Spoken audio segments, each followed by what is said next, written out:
Many television presenters today claim they're going on a journey. It usually turns out to be metaphorical. But I really am going on a journey. Back to a lost era of rail travel, when trains had character, style and names. I've got a suitcase, a proper piece of luggage to be used in conjunction with a luggage rack. Some useful books to read. And a jigsaw, if I can get a table. Around 350 named trains have come and mostly gone in this country. My aim is to find out why we once named trains and why we don't do so anymore. I'm interested in three in particular. That definitive North-South Express, the Flying Scotsman, the raffish Brighton Belle, and the hugely romantic Cornish Riviera Express. All three connected with their passengers in a way that would be unthinkable today. I mean, they had fans.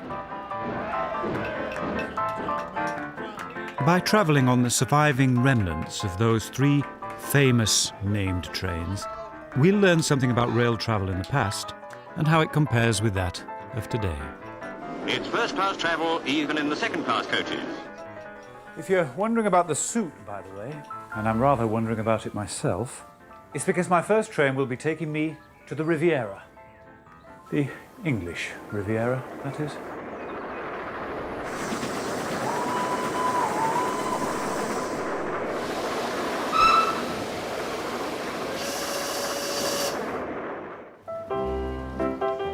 My first journey begins among the cheerful bustle of a holiday crowd.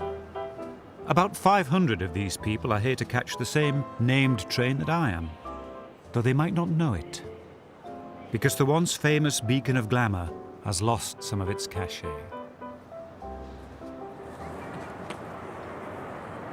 I'm at Paddington Station to catch the Cornish Riviera Express to Penzance. The train dates from 1904, making it a very early example of a named train, and it still exists. But whereas the Edwardian version would have been widely blazoned in the publicity of the old Great Western Railway, the modern one, it's a bit more muted. But there it is, CR, standing for Cornish Riviera, and denoting the 10:06 for Penzance.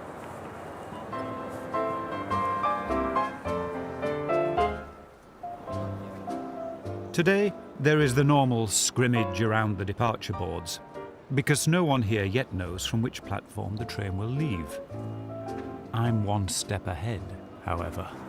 A guidebook produced in 1924 for people travelling to the Cornish Riviera begins, "No need to ask which platform for the Cornish Riviera Express. It's number 1, every time." Platform 1 was always the preeminent platform for this station, reserved for the important trains. Today, the three-faceted clock is masked by scaffolding, the filigreed ironwork skewered with pigeon spikes. But as I wait, I can imagine what it was like in the glory days. The tang of coal in the air, the steam from recently departed trains billowing lazily under the footbridge, the clatter of milk churns at the country end of the platform. And here, on Platform 1, the Cornish Riviera Express. A departure on it bringing a tingle akin to leaving on a long-haul flight today.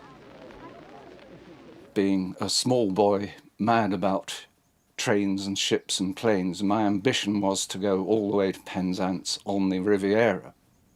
And it finally happened in 1959, when I was aged 12. I was at boarding school in Norwich at the time, and we were on our way to Scout Camp in West Cornwall. And what I remember distinctly was the station announcer. Platform 8 of the Cornish Riviera Express. Platform 8 of the Cornish Riviera. Platform 8? That's a demotion. Serves me right for having a guidebook that's 90 years old. Platform 8's on the other side of the station. I'm carrying my own bag. In Edwardian times, I would have been assisted by one of the 500,000 porters who worked on the railways. And other details have changed.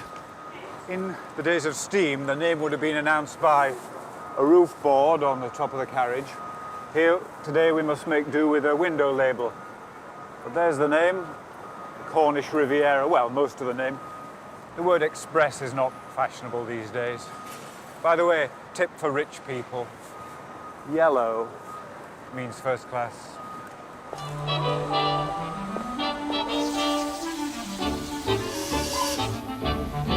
As a VIP service, the Riviera would have been seen off every day by the station master.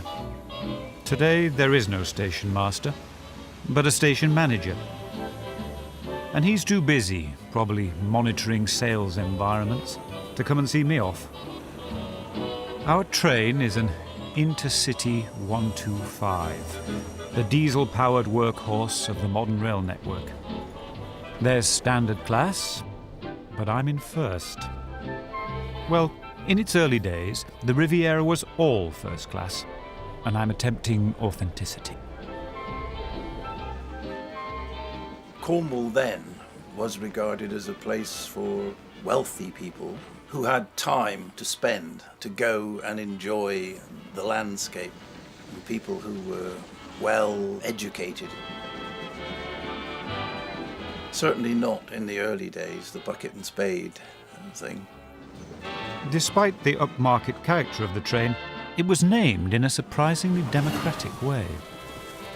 The Cornish Riviera Express was named by the staging of a competition in the Railway magazine. The prize would be 3 guineas and the promise that the winners would achieve immortality as the namers of the train. I need hardly therefore mention those 2 immortals, Mr. J.R. Shelley of Hackney and Mr. F. Hyman of Hampstead. The intention was to draw attention to a new express service to Cornwall, whose first leg was a sensational 245-mile non-stop run to Plymouth. The idea was also to draw attention to Cornwall, a far less familiar destination to most Edwardians than Paris.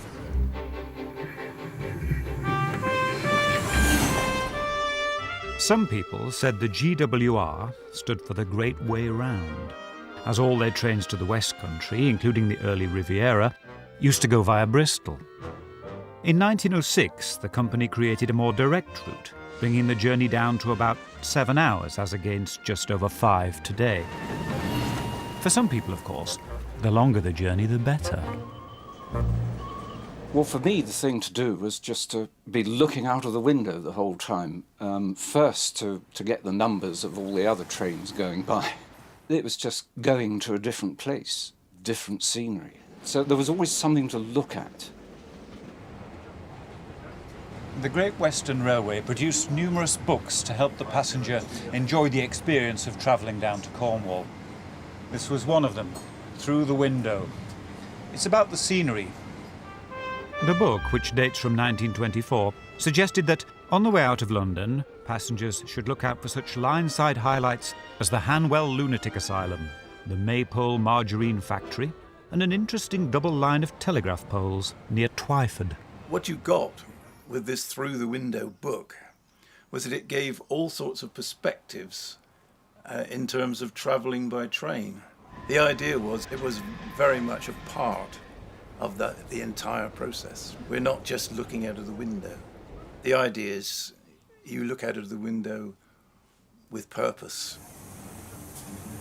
To what purpose at this point in the journey, I'm not sure. We've stopped at Reading, which the old Cornish Riviera Express wouldn't have touched with a barge pole. After Reading, standard class is even busier. I begin to smell frying bacon. Most of the named trains served food.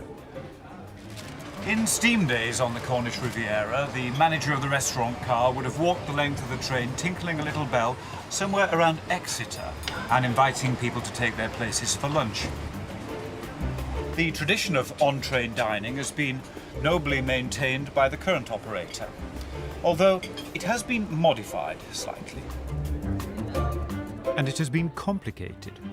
There is the buffet, a trolley, and it turns out that the first-class carriage I'm sitting in can become, according to demand, a dining car. So, would you like tea or coffee? Coffee, please. Would you like milk with that? Yes. Thank you very much. I fancy kedgeree. Eggs and fish, the principal ingredients, are staples of train dining, being quick to cook.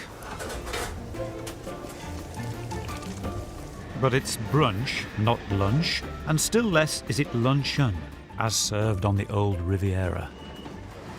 In a thriller of 1939 called The Cornish Riviera Mystery, the two principals are asked by the waiter on reaching the dining car, "Usual lunch, gentlemen?" What is the usual lunch? Tomato soup, sole and fried potatoes, apple tart and cream. I think that will do, don't you? Thanks very much. Lunch in the 30s would have cost about 4 shillings. For some reason, the GWR boasted that this was less than half the price of lunch on the Canadian Pacific Railway. Still too pricey for some, though. We were a bunch of schoolboy scouts with our packed lunches in greaseproof paper, I suppose. So we certainly didn't have the money to go into the dining car, but I think some of us would have sneaked up just to look over the tops of the chairs to see how the other half lived. And I certainly remember looking into the dining car and being very impressed. The tables had tablecloths and nice, comfortable seating. It was all done in style. But let's not get too romantic about the old days of the dining cars. OK, there's no monogram on this cutlery anymore saying Great Western Railway, but that was only ever there to stop you nicking it. And the great days of the dining cars also coincided with a time when wages were low on the railways, and all these attendants and waiters milling so helpfully around, they were earning very little and dependent on tips. When rail wages began to rise in the 1960s, that was the beginning of the end of the really luxurious era of on-train dining.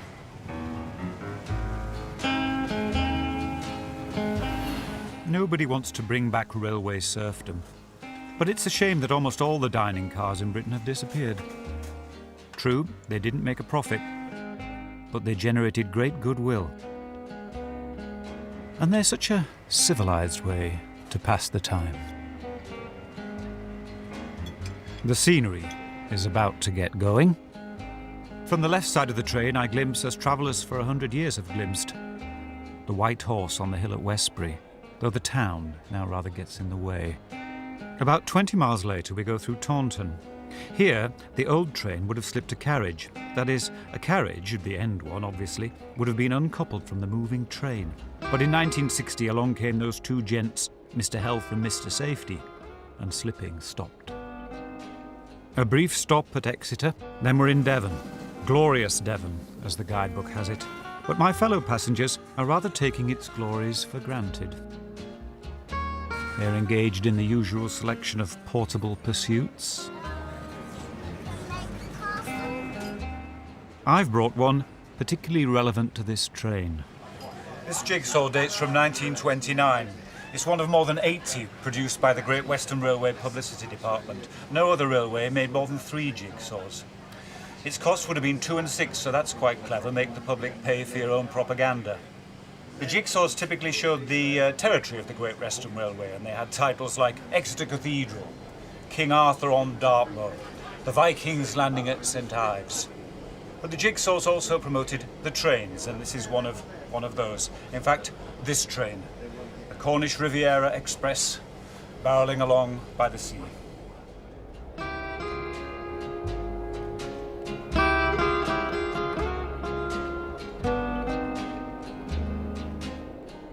Three pieces missing. Well, it was bought cheap on eBay. The scene on this puzzle is the #1 railway view in Britain, widely reproduced in different ways. It was famous to children and smokers. This is a cigarette card. The location is Dawlish on the Devon coast, where train and sea meet in thrilling conjunction, the track being practically on the beach. For over 100 years, the trains have upstaged the sea as people watch the trains snake through the red cliffs of the Dawlish Warren. The railway author Benedict Levay describes this as being like a needle threading through gathered cloth. With the Devon coast behind us, we're about halfway through our journey time-wise. We have travelled 225 miles from London, and we're just 80 miles away from Penzance. Some of the best views lie ahead, and an exciting railway moment. This is Plymouth. It's our fourth stop, but on the original Riviera it would have been the first stop. The rail enthusiast or railway act in the late 1920s, they were often vicars, would maybe have walked along to the front to see a bit of exciting business. The heavy locomotive, say a King class, would have been taken off and a smaller one, say a Castle class, was put on because the King would have been too heavy to cross the Tamar Bridge that's coming up. The King locos weighed in at 89 tons, whereas the slightly smaller Castle class was 79 tons.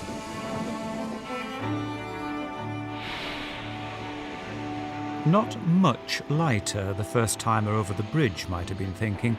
With 10 carriages, that was still over 500 tons of train tiptoeing its way towards the rather delicate Royal Albert Bridge.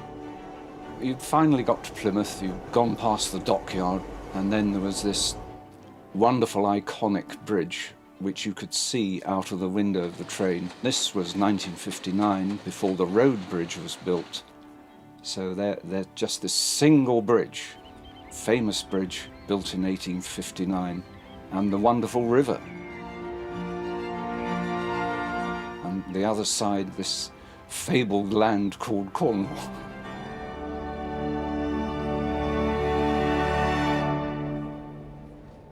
The more imaginative sort of Edwardian, coming to Cornwall for the first time on this train, might have experienced a twinge of apprehension. The GWR's guidebooks to the region, after all, were called holiday haunts. The accent was on a dash of adventure. Granite crosses, stone circles, white witches, the evil eye, smugglers, ghosts.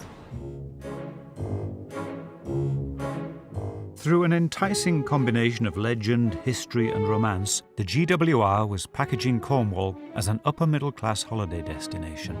They offered Riviera passengers intellectual as well as physical pleasures. Now, out of England, into Cornwall. You will find exhilaration in the surf that breaks and drags on the Atlantic shores. You will find the sun's magic on the sands of the west. If this were the only magic, if these were the only mysteries, they would be enough. But this is only the edge of the land, and this is only the fringe of the mystery. So the ancient land was sold very heavily, and being the Great Western, their argument was that if you want to study our ancient Celtic land, Cornwall is the best place possible.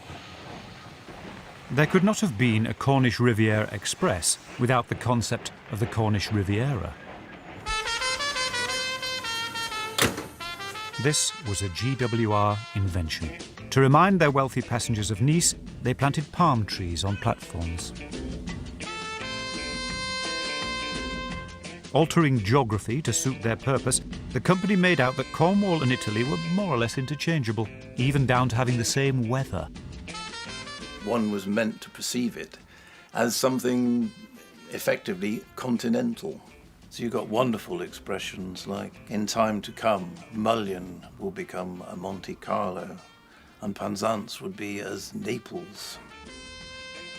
Whatever you can say about Mullion, it'll never be Monte Carlo. In some ways, Cornwall is another land. From Liskeard down, some of the line is still controlled by semaphore signals, of the kind used when the first Cornish Riviera steamed through.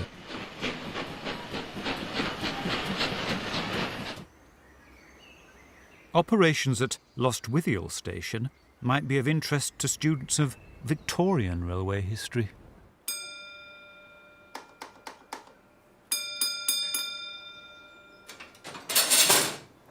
For over 100 years, local signalmen have been under instruction to give the Cornish Riviera Express a clear run.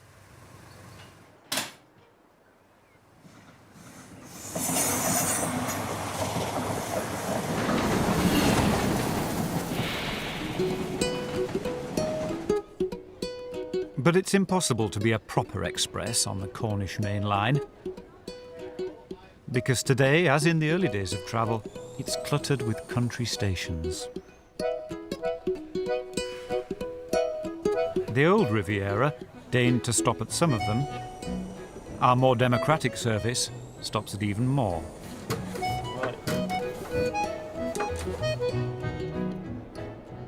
I'm reminded of a quote from Evelyn Waugh about travelling through France. My train was a rapide, and God, it was slow. Ladies and gentlemen, our next station stop in approximately 15 minutes' time will be Truro.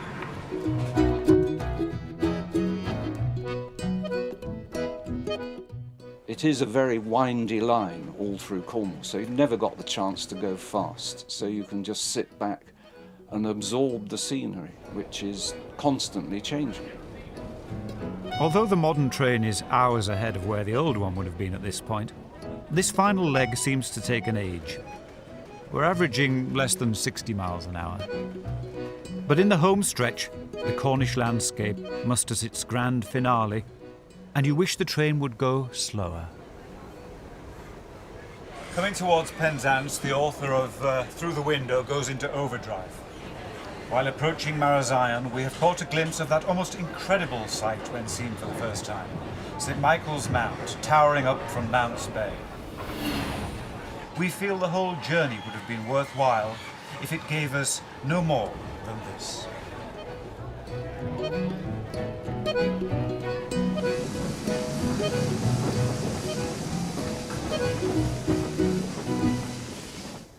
Just coming into Penzance, it's about 3:10.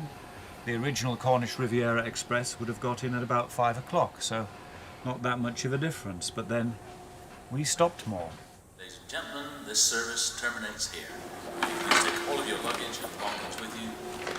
Penzance is our final station. Penzance is journey's end for me. As for the travellers of the past, I imagine them setting off with the whole of the delightful duchy at their disposal, exploring Land's End, painting the continental vistas, and finding the Atlantic to be so very like the Med, and generally doing what the railway company have suggested they do. The Cornish Riviera Express did a favour to Cornwall because it brought people with bulging wallets into the region at a time when its traditional industries of mineral mining and china clay mining were going into decline. For many visitors, the GWR propaganda turned out to be true. The landscape was stunning and ancient. Unfamiliar flowers thrived, and palm trees flourished. The visitor to the famous Morab Gardens might have thought, on a good day, that the exoticism was genuine, not something invented in an office at Paddington.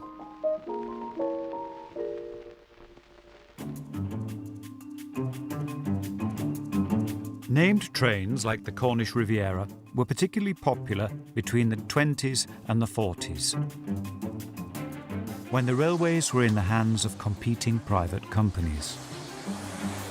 Their flair and style disguised the bottom line, which was about making money in a very competitive environment. My next train was the showpiece of another company, the London and North Eastern Railway, and this train's fame eclipsed even that of the Cornish Riviera Express. The Flying Scotsman, eager to be on her way to repeat history.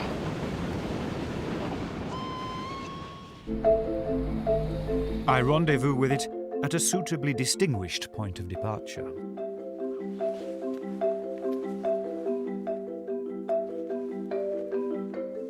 I'm at the Balmoral Hotel, Edinburgh, known to older guests as the North British, after the railway company that built it.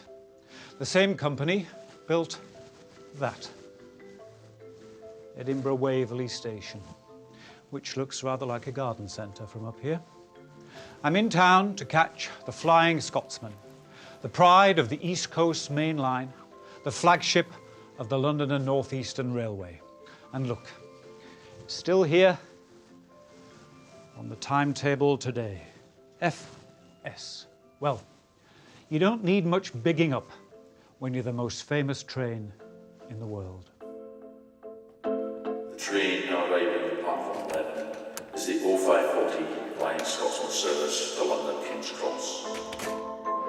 Stopping at Newcastle and London King's Cross. The current train is run by the new operators of the East Coast Main Line, Stagecoach and Virgin. They've kept the name. Imagine how much more boring that would look without the words Flying Scotsman.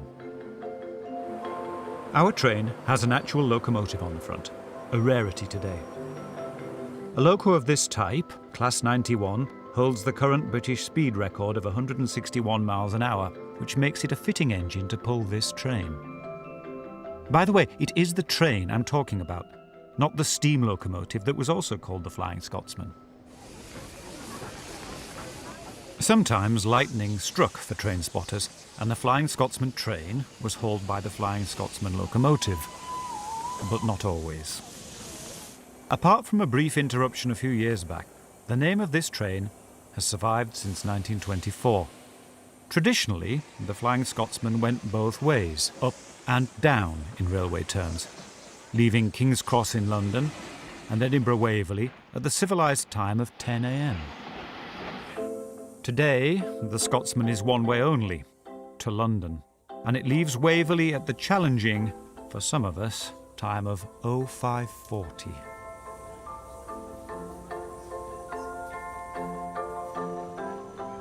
Its early departure time reflects its purpose: to compete with domestic airlines for the business market. This echoes the older Flying Scotsman, many of whose passengers would have been travelling for business. The suit's not quite right, I know, but I'm trying to imagine myself as a Edinburgh solicitor on a business trip in about 1930. The firm's paying, and come to think of it, I'm a senior partner, so of course I'm in first class. First class would have been businessmen going down to London or up to Edinburgh. It would have been quite a splendid journey, but probably a pause in your working life if you're a businessman between, say, seeing the banking insurance people down in London and maybe some of the shipping people, and going up and seeing whichever industry you were in, you know, chemicals, steel, shipbuilding, whatever it was that was keeping you in Edinburgh. The 30s journey would have taken all day, and that day was to be enjoyed, with perhaps a little thinking about business. Things are quite different now. The interwar Scotsman would have reached its destination just nicely in time for the end of the working day, about 5 o'clock. This train will get to King's Cross at 9:40, in time for the beginning of the working day. The business climate of today is much more frenetic, and although it's only 5:45 a.m, most people on this train are already working. The airline-style at-seat breakfast promotes a working rather than a leisure environment. And this train is like a plane, really, in that it will ignore all the stations between Edinburgh and London except Newcastle. But back in 1928, the Scotsman began doing this run from London to Edinburgh non-stop. A sensational feat for a steam train, and the USP of the Flying Scotsman. And on board the early non-stop runs, it boasted services that would be unimaginable on any British train today. Services you were offered on the non-stop. If you're first class, of course, you've got your own dining car, Louis XVI style, very comfortable seats. You also had people came through the train that offered in newspapers. If you're a lady, there was a ladies' retiring room, there was a hairdresser. They offered things like vibro massage. For a while, the Flying Scotsman boasted a cinema carriage, a barber, a cocktail bar that served the Flying Scotsman cocktail, whiskey, vermouth, Angostura bitters, sugar and ice. Apparently, it could have felled a horse. The cocktail persisted, but the barber didn't, probably just as well in view of his cutthroat razor. Basically, he was a publicity stunt. And we ought to ask, why was this train trying so hard? The answer? To stave off the competition. To detour into a bit of railway history. In the interwar years, Britain's trains were run by 4 private companies: the Southern, the GWR, the London Midland and Scottish, and the London and North Eastern Railway, owners of the Scotsman. And of the four, the LNER was the least well off, so they had to be particularly canny in the fight for customers. The Flying Scotsman train arose from competition between two of the companies of the Big Four, the London Midland and Scottish on the West Coast route, and the London and North Eastern Railway here on the East Coast route. You could get from London to most places in Scotland by either company, so they were locked in a competition for speed. We can think of these two routes as like two drag racing tracks. The LMS's expresses pounding up the west coast, the LNERs up the east. And if you had a fast train in those days, you were jolly well going to give it a name. As for the theme of those names, well, it was enough to turn anyone Republican. The Coronation Scot, the Royal Scot, the Silver Jubilee. It was the Flying Scotsman that was the star performer.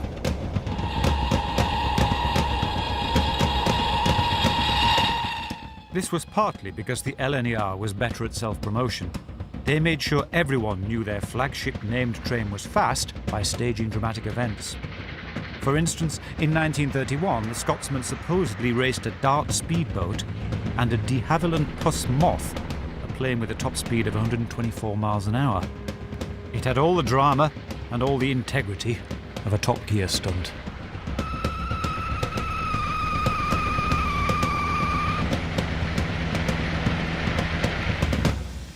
They were just trying to up the ante, take it a little bit further, so that they got their picture in the London papers. And they were very good at that, and making sure that they got the profile they wanted for their train, because then some of the glamour kind of spread around the network. So if you were sat on a train trundling through the potato fields of Norfolk that wasn't going particularly quickly, you might think, oh, you know, with a couple of connections, I could be on the Flying Scotsman. For most of the year, the view down this East Coast route is in darkness, since the Scotsman leaves before dawn. But in summer, it's worth looking up from your laptop. The highlight is the crossing of the Royal Border Bridge at Berwick. That was a box that every rail fan wanted to tick.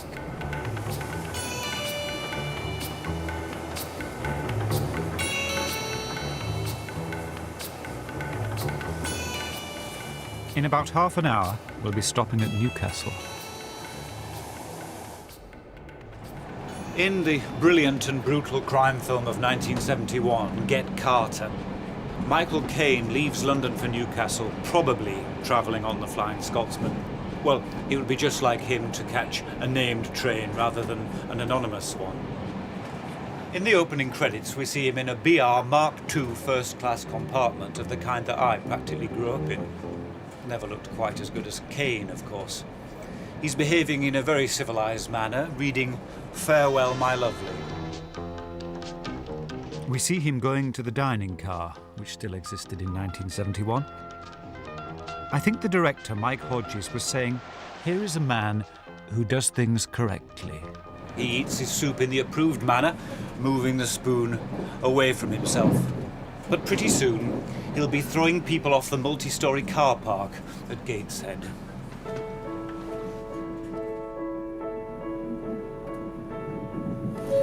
Good morning, this is 704 service for London King's Cross only, on departure from Newcastle, the next station stop. At 7 o'clock, we pull into Newcastle, an airily beautiful station. We are joined by less bleary travellers, and the staff gear up to serve a second lot of breakfasts.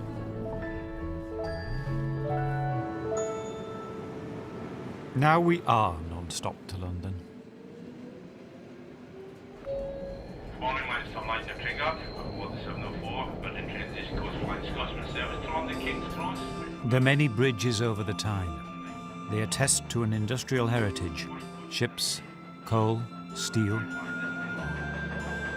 The view from the windows of the Flying Scotsman would have changed around here in a way that would have gratified passengers. They were passing through a literal powerhouse. Here's a book by an enigmatic chap called S.N. Pike. Nobody seems to know what SN stood for. Mile by Mile on Britain's Railways. He chronicled the main lines of Britain in the late 1930s. Of the stretch south from Newcastle for 30 miles or so, he says, of the East Coast main line.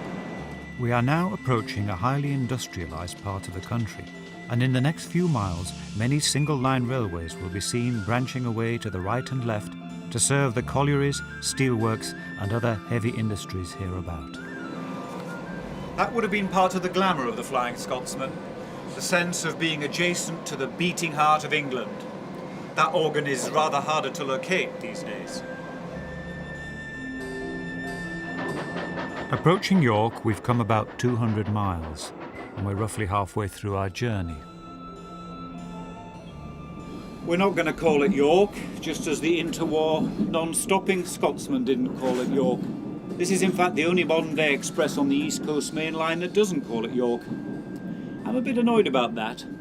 York's important. Took up 30 pages of the old Bradshaw timetable, did York. And I was born there.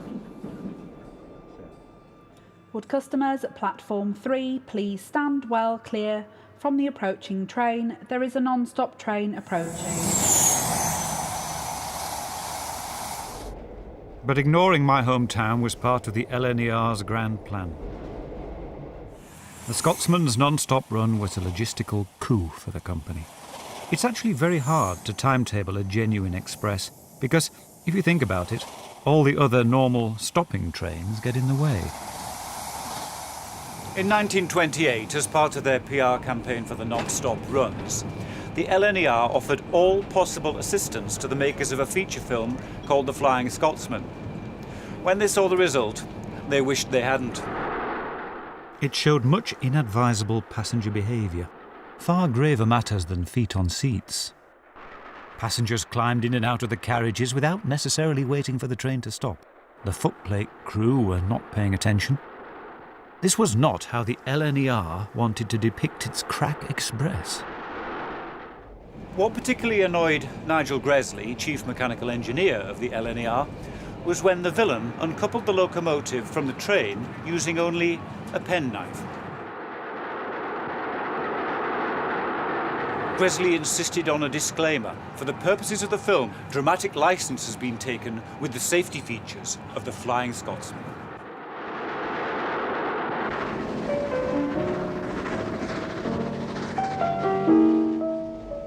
By the time we get south of Peterborough, our train is racing along at over 100 miles an hour. Sir John Betjeman used to say the train made a different sound on this fenland because the rails were laid down on beds of reeds. The modern passenger sees no reed beds. In recent years, the profitability of rapeseed oil has made Britain not so much a green and pleasant land as a yellow one. It's very easy to go to sleep when alongside these vast fields. On the old Scotsman, the cause of tiredness would have been drinking that Flying Scotsman cocktail before a 5-course lunch accompanied by half a bottle of wine. On the present-day one, it's rather more to do with having got out of bed at 5 o'clock. Bang on time, we reach the outskirts of London and make our way into King's Cross Station. Only people come into King's Cross today, but until the 1970s, when the southern power stations went over to oil, tons of coal flowed in by day and by night. Apparently the station reeked of coal. In the last 40 years, London has waxed as the north has waned. That the modern Scotsman terminates at London rather than Edinburgh perhaps shows the greater magnetic pull of the capital. There was a better north-south balance in those days, and our Scottish solicitor wouldn't have felt remotely intimidated about being in the capital. Also, he'd be dropping the name of the train that brought him here when he got to his business meetings. Came up on the Scotsman. The run was trouble-free. His enthusiasm for the train would remain unabated. That for the capital might have been checked, however, when he was immediately reminded of how crowded the place was.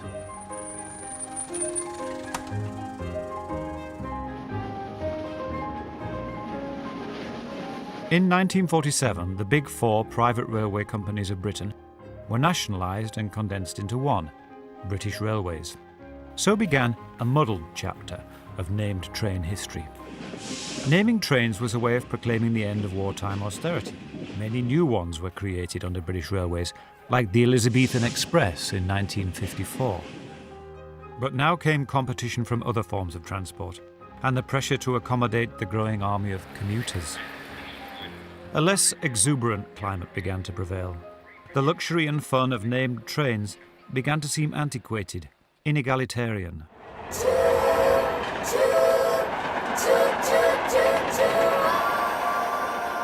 One named train stood out as particularly frivolous. It's the subject of my third journey. If ever a name suited a train, it was that of the Brighton Belle, a mobile equivalent of the charming, slightly rackety town it served. It's so very British. The hospitality, the tea. It's just the way that you read about in novels, in British novels, you know. It's just so old-timey. That's why I like it. Unlike the Cornish Riviera Express and the Flying Scotsman, the Belle is no longer in service, so this is going to be the hardest journey to replicate. Fortunately, this train is well chronicled because it was used by newsworthy people such as Laurence Olivier. Can you tell me how you're enjoying your scrambled egg this morning? I'm enjoying them very much, thank you. I have come to Victoria Station to catch a Brighton train that coincides with one of the Belle's 6 daily departures from London, the 11 a.m. Our journey, then as now, will take an hour. I've hired this jacket, by the way. I think it's right for a train that was rather Bertie Woosterish.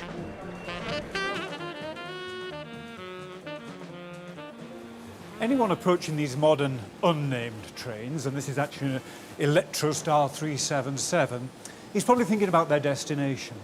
But people approaching the Brighton Belle were thinking about the Brighton Belle. They would have smelt coffee brewing, perhaps kippers frying, and being Brighton Belle sort of people, they'd have been wondering whether it was too early for a drink, and rather hoping it wasn't. They'd have been greeted at every door by a white-jacketed attendant, and they wouldn't have been at all shy about saying, "Third class that way, sir," to anyone who didn't quite look first-class material. Like Brighton, the Belle had a whiff of the louche about it. Each carriage was named, and the names were of the kind of girl a chap might want to go to Brighton with. Brighton has always been racy. This poster is typical of how the railways advertised the place. Sort of classy sleaze, and somehow the Belle summed that up. The Brighton Belle was launched by the Southern Railway on the 1st of January 1933. The proud flagship of their new electrified system, at that time the biggest in the world. If you go back to where this train came from, it was from an era post the Wall Street crash, and we have the Chancellor, Winston Churchill, giving tax incentives to companies to do major projects that would soak up manpower. And so the Southern Railway decided that they would launch this amazing electrification program, which of course would bring mega benefits to the whole of the commuting southeast. The Brighton Belle happened to be the flagship of that program. This train is the southern service to Brighton. We are now approaching Clapham Junction. Please mind the gap between the platform and the train. We're hardly out of London, yet already we have a stop, Clapham Junction. The Belle famously never stopped. In 1952, the BBC chose her non-stop journey to demonstrate one of the earliest uses of time-lapse on television. Filmed from the clean and smoke-free driver's cab, the electrical Belle seems to be whizzing along at the speed of sound. Her top speed in reality was 80. The Belle was a paradoxical train. It took its place amongst the Southern Railway's fleet of electric trains. And we can think of these as pretty humble vehicles, rather like tube trains, pistons bringing people in and out of London. Unlike with most famous trains, there was no glamorous locomotive on the front of the Brighton Belle. To the lay observer, it looked just like a line of carriages. But what carriages they were. The writer Keith Waterhouse, who lived in Brighton, said that the Brighton Belle resembled a string of sausages pulled out into the Palace of Versailles.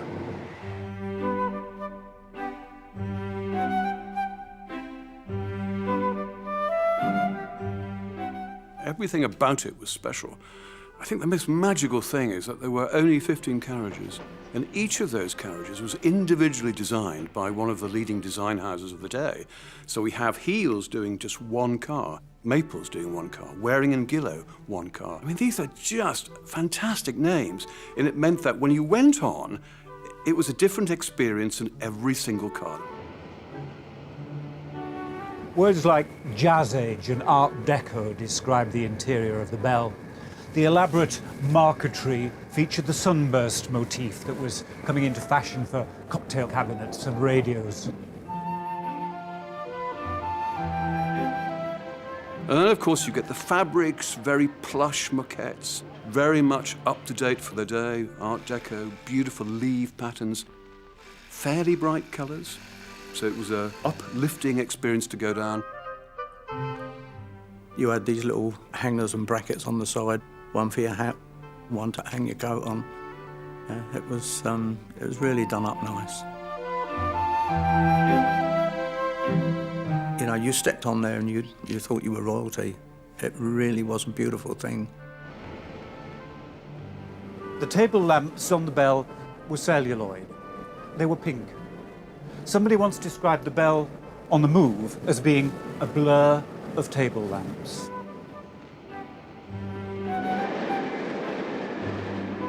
The Belle was making an aesthetic statement.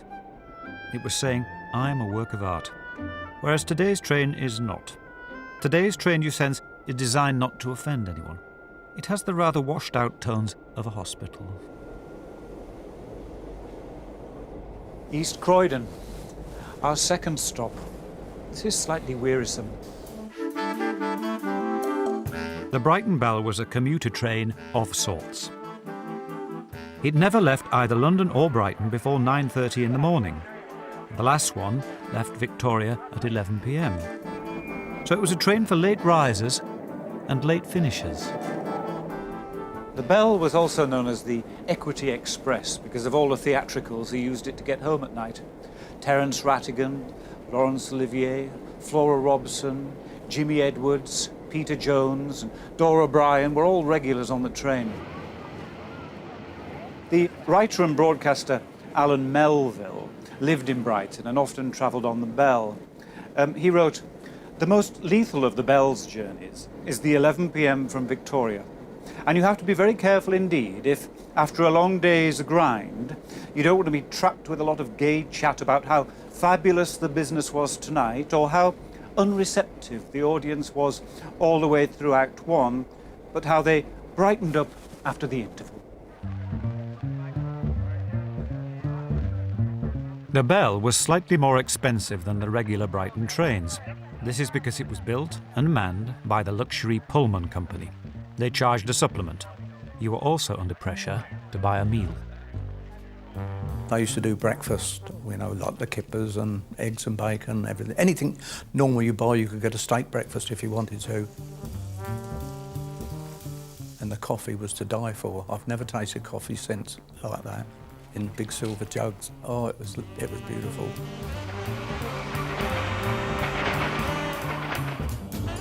In place of what was, in effect, a pretty good restaurant on wheels, staffed by white-coated attendants, we have today a lady with a trolley. Good afternoon. Any tea or coffee for you, sir? Hi, have you got any champagne? Champagne? No, we don't sell any champagne. Would you mind could you just give me a glass? There is your glass. Thank you, that's very kind. I bought this earlier.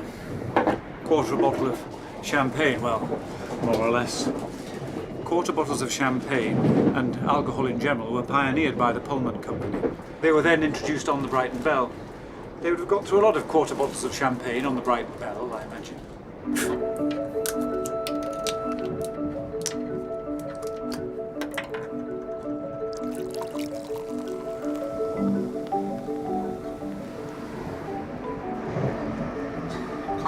Yeah, it's warm.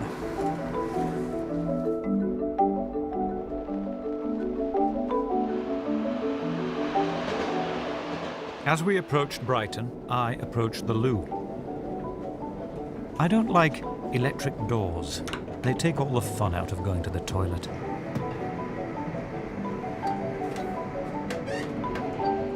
I have read about the WCs on the Belle. The walls were coloured eau de Nil with black beading. Sinks were black porcelain.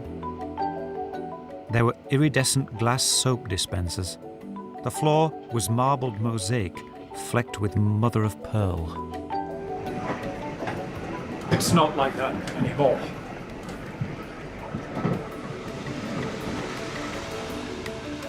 But as with every famous beauty, the Belle's charms began to fade, or so British Rail concluded.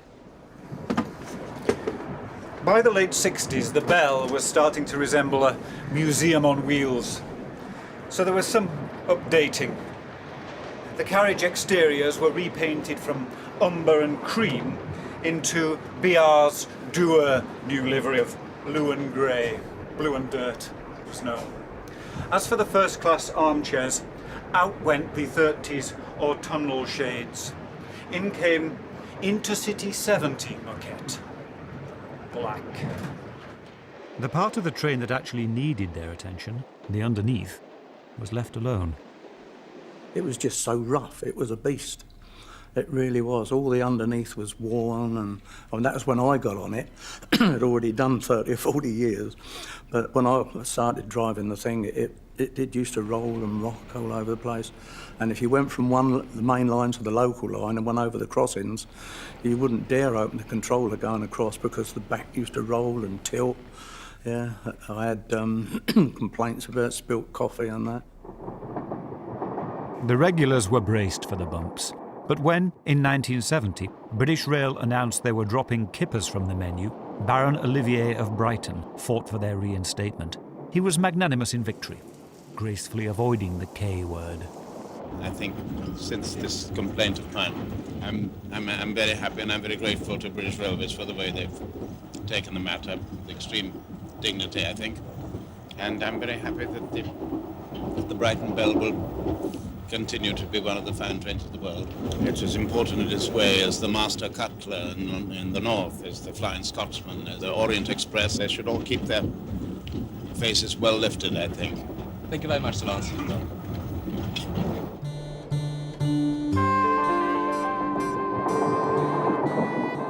It proved a Pyrrhic victory. Soon after, British Rail announced they were selling off the whole train. The actor Sir John Clemens, CBE, had a lot to say about that.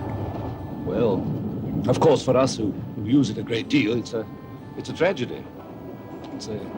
It'll be a very sad loss for all of us, because it's, I suppose, the most civilized short journey in England which we're going to lose. What adds insult to injury is that they're going to replace it by these ghastly buffet cars, which are absolute hell. Visiting American billionaire Joseph Wallace King thought British Rail had just plain got it wrong. Well, I think it's very quaint, and it's one of the last remaining trains that has its personality and character. Great Britain lose it. They're losing something else, you know. I think very pertinent to a nation. It's become kind of a landmark. They sold London Bridge. It's nothing like the Tower Bridge, but still, it was one landmark gone, and here goes another one. I think it's kind of sad.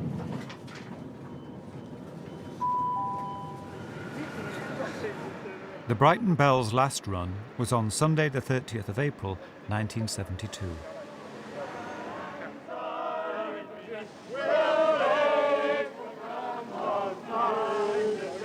Being the Belle, she went out in theatrical style. As we run into the station, they got a massive, great brass band, and it all started up, and they was playing all this music and everything. Passengers in period costume, bands playing. It was more like a festival than the ending of an era. And then all these people that I didn't know, but obviously people of higher standing than me, they were all on there and looking through the train.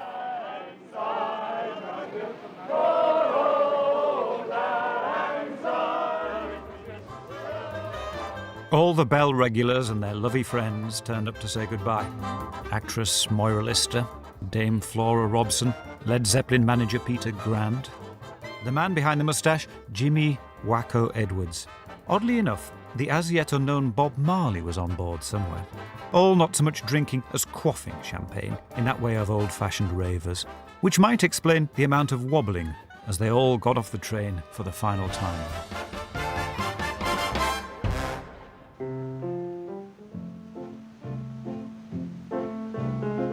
Even today, Brighton seems haunted by the Belle, so perfect was the match.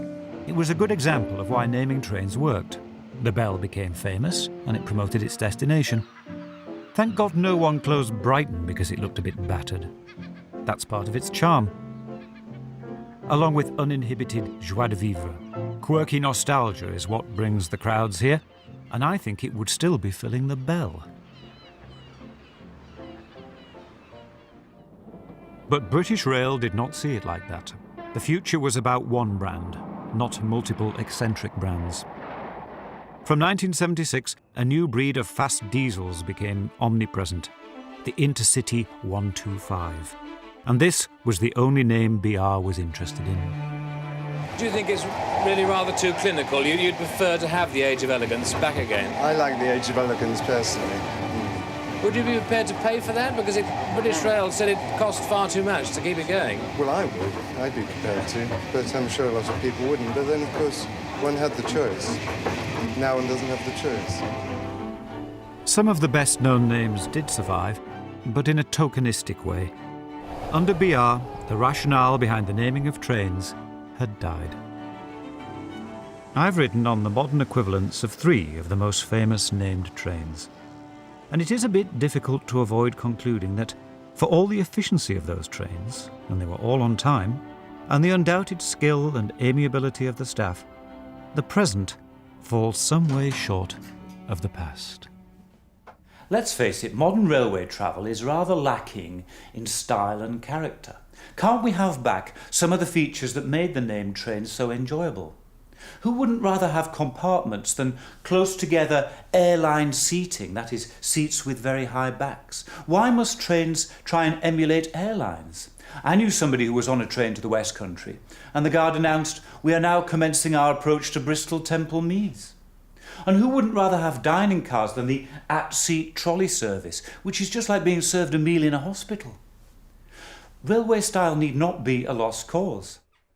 There is some rekindling of named train romance. The Brighton Belle is being restored to run on Sundays. Virgin say the northbound leg of the Scotsman is to be resumed. And I'm very glad that dining has been brought back to the Cornish Riviera Express. I like to think that we can read the names of these historic titled trains, not as we might the inscriptions in a graveyard, but as a pointer to a railway future that is more confident and more fun. But then, I always was an optimist.